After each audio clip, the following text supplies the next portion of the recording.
y ahora pues vamos a dejar un tiempo para diálogo, coloquio.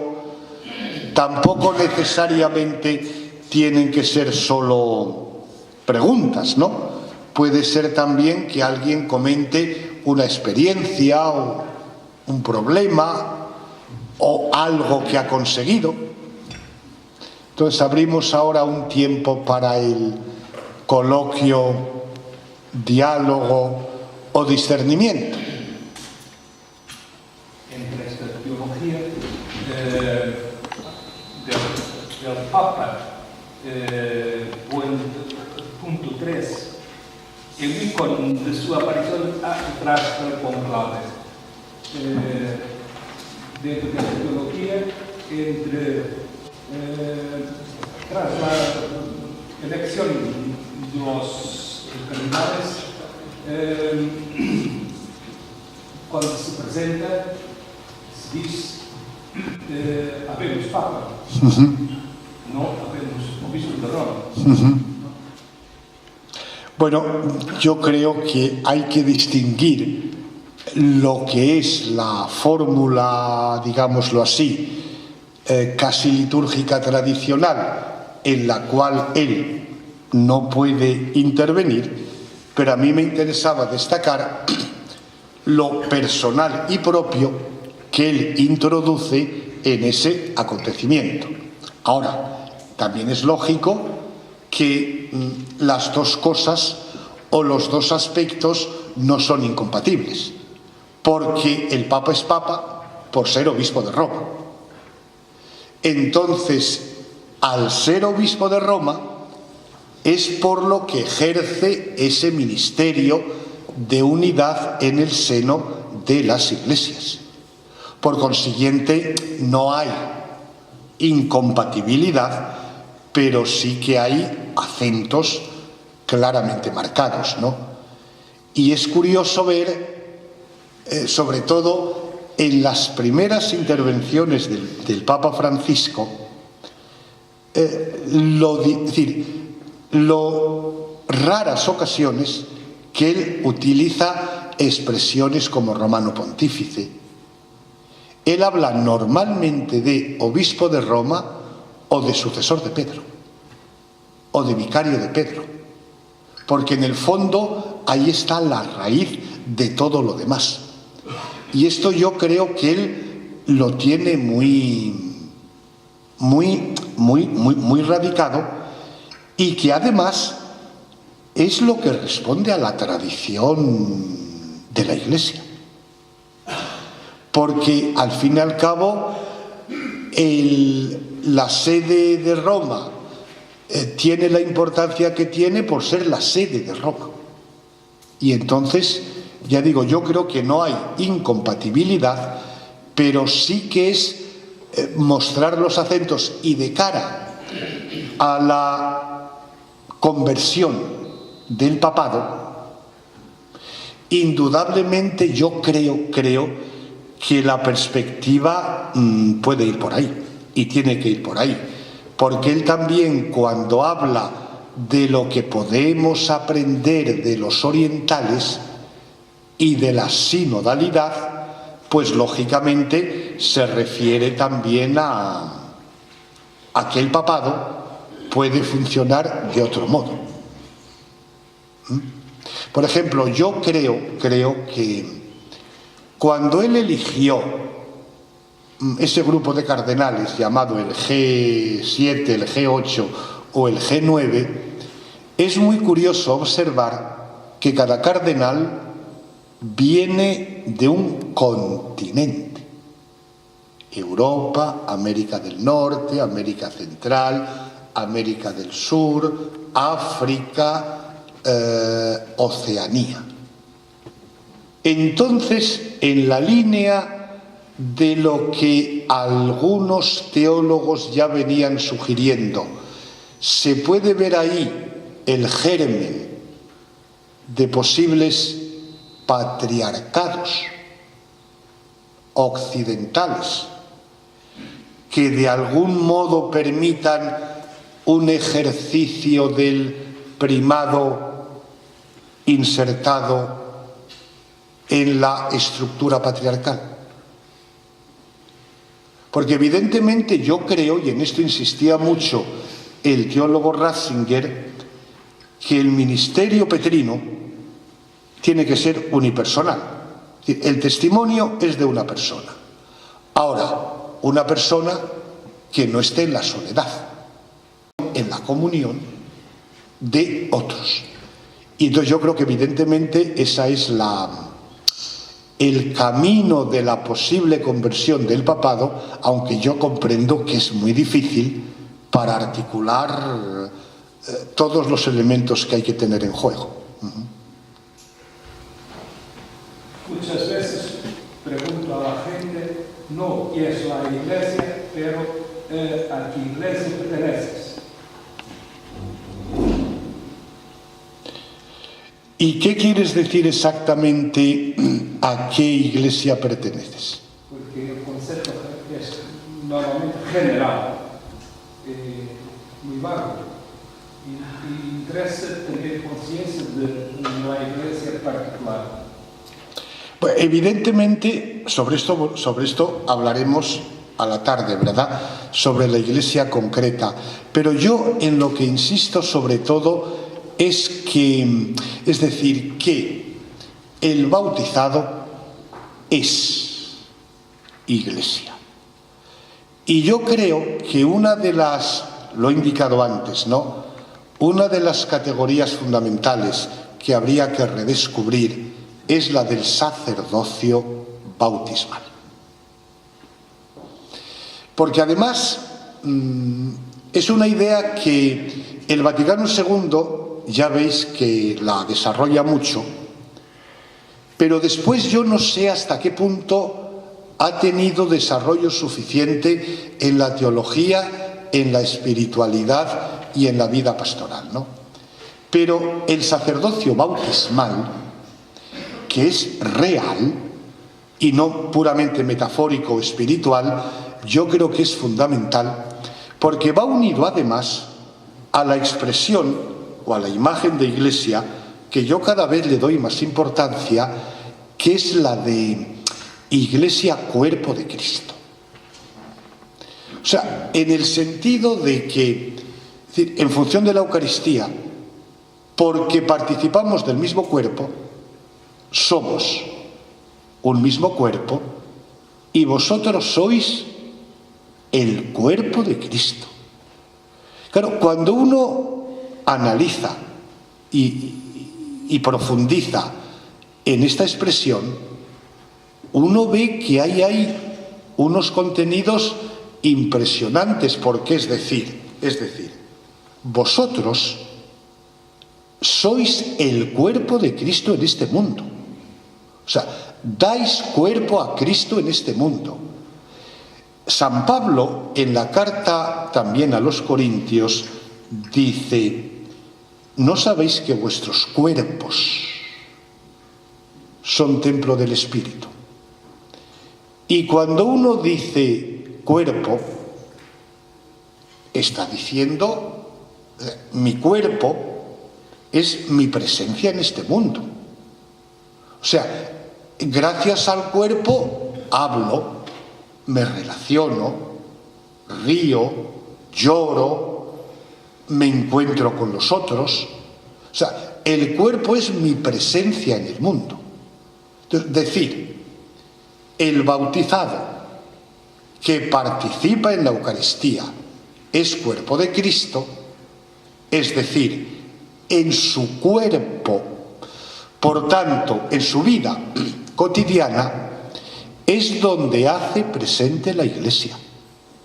Es decir, gracias al cuerpo del bautizado que participa en la Eucaristía, la Iglesia tiene siempre sus puertas abiertas. Cuando decimos debemos lograr una Iglesia de puertas abiertas, es que el bautizado que participa en la Eucaristía lleva la Iglesia en su cuerpo, porque en su cuerpo es la Iglesia, de tal manera que así se da contenido a la expresión de ese sacerdocio bautismal. Porque gracias al sacerdocio bautismal, como decía un teólogo con una expresión, yo creo que muy hermosa, gracias al sacerdocio bautismal, Dios no se queda sin mundo y el mundo no se queda sin Dios. Porque en el cuerpo del bautizado es donde se establece la vinculación entre Dios y mundo. Entonces, esa mediación sacerdotal no habría que darle todo su contenido teológico, espiritual y pastoral. Por eso, claro, el decir o el hacer ver que el bautizado, sobre todo el que participa en la Eucaristía, es la Iglesia. Es decir, esa Iglesia de personas que está formada por las personas de la Trinidad, el Padre, Hijo y Espíritu, que abren la comunión a los seres humanos, y esas personas son las que realmente introducen en este mundo esa mediación. Y claro, digo yo, si los bautizados llegaran a tener esta conciencia de ser Iglesia, a mí me parece que no hay objetivo pastoral más importante. Porque yo he pensado mucho, no sé vosotros hasta qué punto aquí se siente esta problemática, pero es la distinta relación o implicación personal que hay entre los miembros de los llamados nuevos movimientos y lo que sucede a nivel de iglesias particulares o locales e incluso parroquias. Es decir, en un movimiento, sobre todo los llamados nuevos movimientos, hay una mayor vinculación personal, en el sentido de que el miembro de ese movimiento sabe que el destino del movimiento depende de él. Depende de él. Sin embargo, a nivel, me parece a mí, y este es un tema para el debate, para la reflexión, ¿no? Pero me parece a mí que a nivel de parroquias y de diócesis no se ha conseguido esta vinculación. Es decir, la parroquia o la diócesis está ahí presente y ahí está. Es decir, tiene una objetividad, una solidez institucional que no depende de mi propia respuesta. Y entonces no hay ese tipo de vinculación. Por eso, claro, a la pregunta que decías tú, ¿de qué iglesia formas parte?, yo lo entendería en esta clave. Para descubrir, tú eres iglesia. Y si no se da eso, yo creo que cualquier cambio pastoral y el ejercicio de la sinodalidad cambia mucho, ¿sí? ¿Quién iba a intervenir? ¿Alguien había levantado? Ah, sí, vale, sí. Queria voltar a um aspecto que referiu no início, mais da sua exposição e da conferência, sobre sinodalidade. Quando fez uma pequena distinção entre a sinodalidade como pertença, ou, melhor ainda, depois, pensar a sinodalidade como inserida na Lumen Gentium, mistério, ou melhor, mistério da salvação. E a pergunta é, quais são as consequências? Ou em que é que a sinodalidade ganha quando ela é inserida? Quando? Quando ela é inserida neste contexto do mistério da salvação. Vamos a ver, es que yo creo que todo tiene que arrancar de la realidad del misterio. Pero, claro, el misterio entendido en el sentido adecuado, tal y como se expresó en el aula conciliar. Porque la palabra misterio, a lo largo de la historia, ha recibido, yo creo, ha experimentado un empobrecimiento. Porque en función del tipo de razón, de logos teológico que hemos tenido, misterio se entiende como aquello que desborda mi capacidad racional. Por tanto, misterio designa fundamentalmente lo incognoscible, lo suprarracional, y sin embargo el relator de Lumen Gentium, cuando presentó el texto en el aula conciliar, dijo que misterio era fundamentalmente aquello que se manifiesta en la historia. Por tanto, evidentemente es algo que nos desborda, sí, porque procede de un amor que nosotros no podemos entender. Pero lo peculiar del misterio, en sentido bíblico, es que se trata de un designio, proyecto de Dios, que, brotando de lo más íntimo de su corazón, se manifiesta en la historia. Por tanto, requiere manifestaciones históricas. Y desde ese punto de vista es como la Iglesia tiene que actuar como sacramento. Es decir, la Iglesia es sacramento porque en la historia hace presente ese amor más grande del cual todo vive. Y cuando se habla de sacramento en el concilio, se presenta a la Iglesia como sacramento de la unidad del género humano, lo cual quiere decir que el proyecto salvífico de Dios se extiende a la humanidad entera, pero también se entiende como la expresión concreta de esa comunión que el Dios trinitario regala. Por tanto, a partir de la idea de misterio, si nos damos cuenta de que ese misterio exige una sacramentalidad o una manifestación visible, es cuando uno se pregunta, ¿eso que llamamos sinodalidad no es el sacramento más adecuado de lo que Dios quiere? Una comunión que conjuga unidad y diversidad.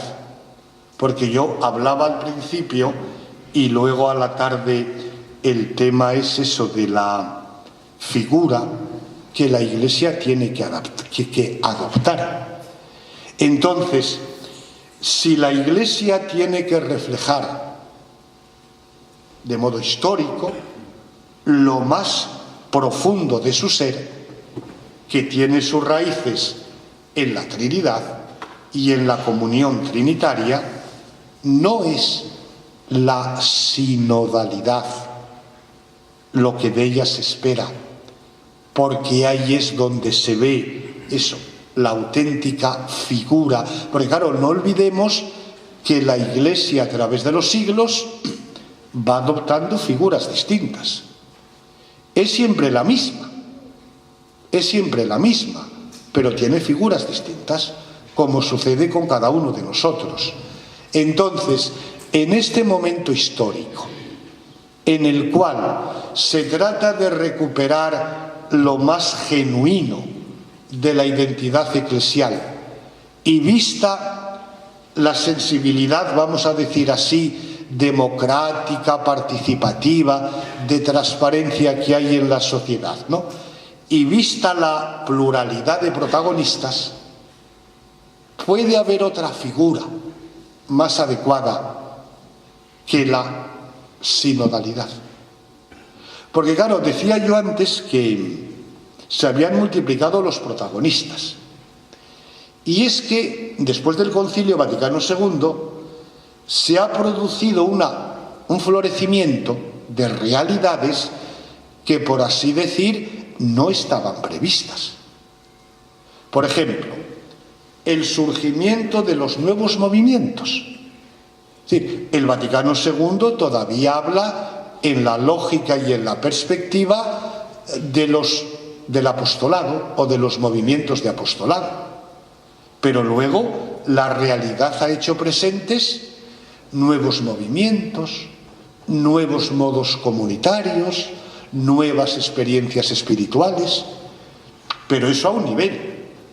Pero después existe el florecimiento o la afirmación de las iglesias.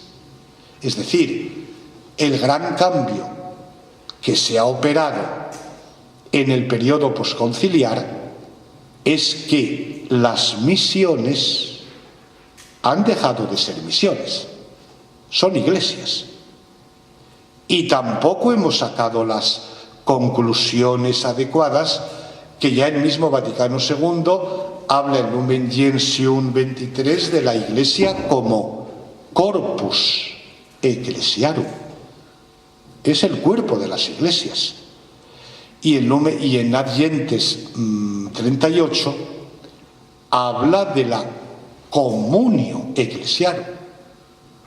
Y claro, son iglesias que se han ido afirmando con su peculiaridad, con su tradición, y claro, eso también multiplica a los protagonistas. Y por tanto, y luego, claro, en el ámbito de cada iglesia, pues los que participan desde la conciencia de que si en el ámbito civil se sienten protagonistas, porque votan, deciden, etcétera, en el ámbito eclesial no pueden ser tratados como menores de edad. Y claro, es un conjunto de elementos que multiplica realmente la experiencia eclesial. Y por eso yo comprendo que para quien tiene que ejercer el ministerio de unidad es un peso enorme, precisamente por la complejidad de la cuestión, ¿no? Pero por eso también vemos que, como la figura de la Iglesia va cambiando, entonces tiene que afrontar la realidad presente de modos nuevos. Y en una visión unitaria, piramidal, etcétera, la sinodalidad no hacía falta, a lo mejor, o no se sentía la necesidad. Pero desde la actual experiencia eclesial se ve que la sinodalidad es una categoría que permite ver la realidad de modo global y que además nos permite adentrarnos en lo más íntimo del misterio de la Iglesia y de su raíz trinitaria, como aparece en Lumen Gentium. No sé si he respondido directamente o he ampliado mucho, pero es que hay que ver la cosa en su conjunto, sí. Porque tampoco, es decir, lo que yo decía también, que me parece un poco simple, si reducimos la categoría sinodalidad a la participación de los laicos. Esto es imprescindible, pero hay que verlo en una visión global. André, nessa primeira parte foi ressaltado o elemento do consenso como muito importante, o consenso geral dentro da dinâmica sinodal. E a minha pergunta é muito prática: o que fazer quando, numa caminhada sinodal, o consenso parece muito difícil ou até às vezes mesmo impossível a ser determinado? Claro, en español decimos que esa es la pregunta del millón. Es decir, que si yo respondo a esa pregunta, merezco 1.000.000 de euros. Merezco 1.000.000 de euros porque esa pregunta es clave. Y es que, evidentemente, quiero decir que el consenso es siempre el objetivo.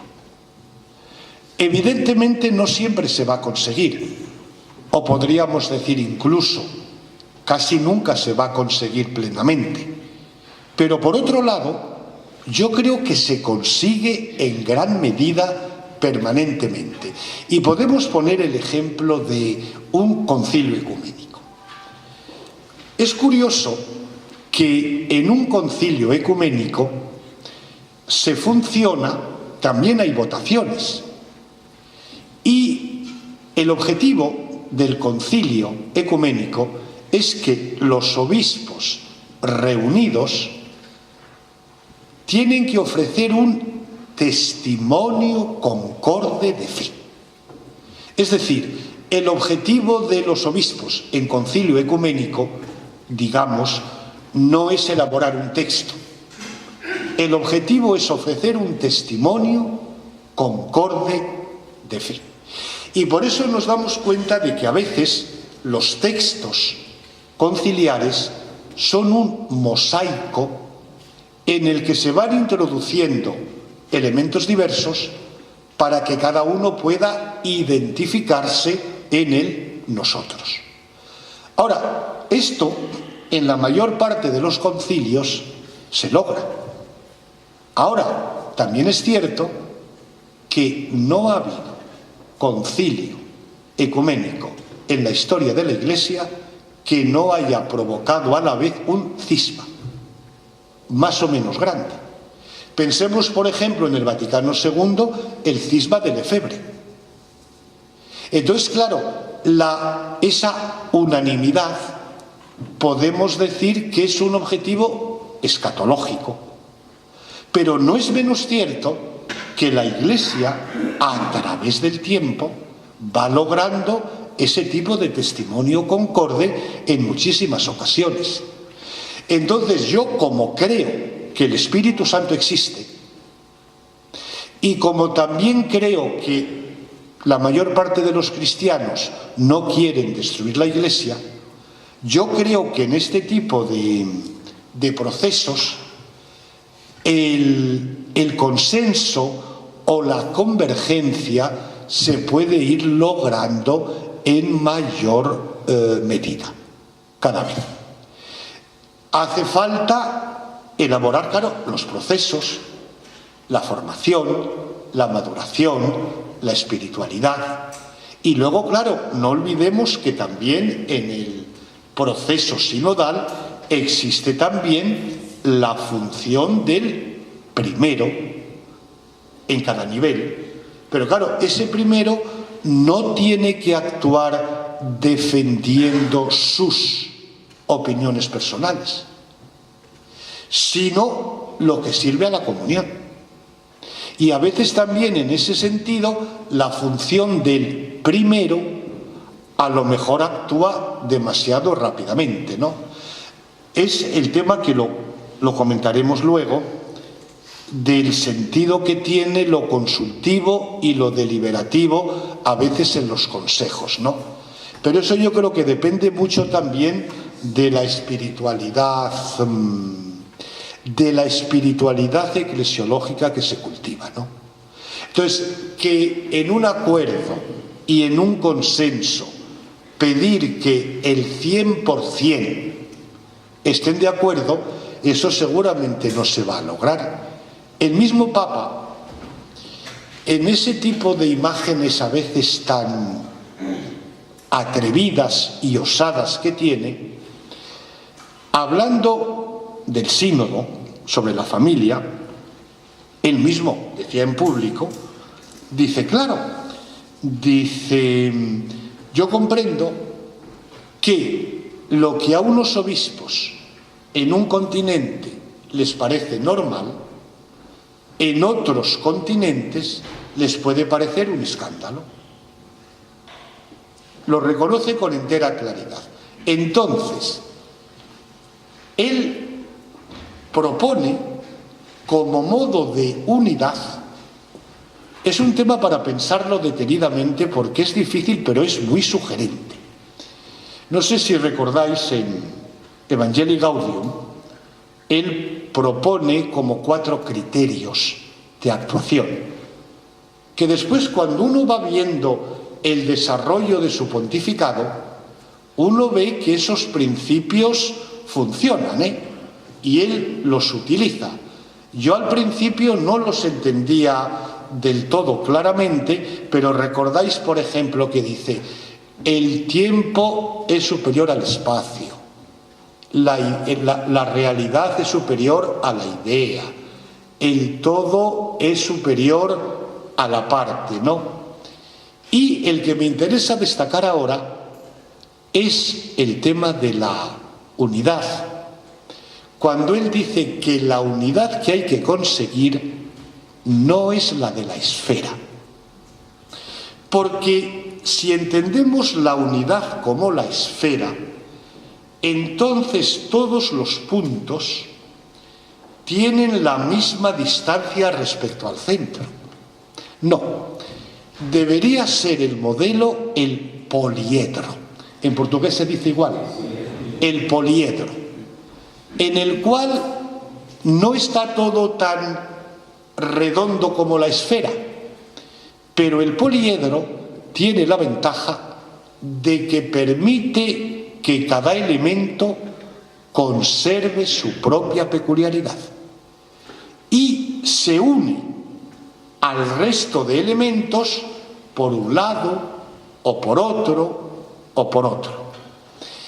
Y es muy curioso ver que en Amoris Laetitia, en el número 4, es decir, prácticamente al principio, reconociendo la dificultad de lograr el consenso pleno sobre estos temas, él mismo dice que he experimentado en el sínodo, lo dice expresamente, he experimentado esa unidad del poliedro. Entonces, claro, yo pregunto, me pregunto a mí mismo, desde mi propia formación occidental, latina, etcétera, ¿no? ¿Cómo? Es decir, no estoy yo condicionado por buscar la unidad de la esfera, porque buscar la unidad del poliedro es mucho más difícil y requiere más ascesis y más escucha y más comprensión. Entonces, claro, estamos siempre moviéndonos, porque claro, recuerdo lo que decía el Papa, algo que es evidente, ¿no? Este tema de la comunión y la sinodalidad se dice mejor hablándolo que luego en la práctica. Pero en fin, si en este tipo de tertulias y de reflexiones conseguimos criterios que nos orienten por el camino, y ya te repito que la respuesta exacta no me atrevo a dártela, porque entonces me tendrías que dar 1.000.000 de euros y sería excesivo.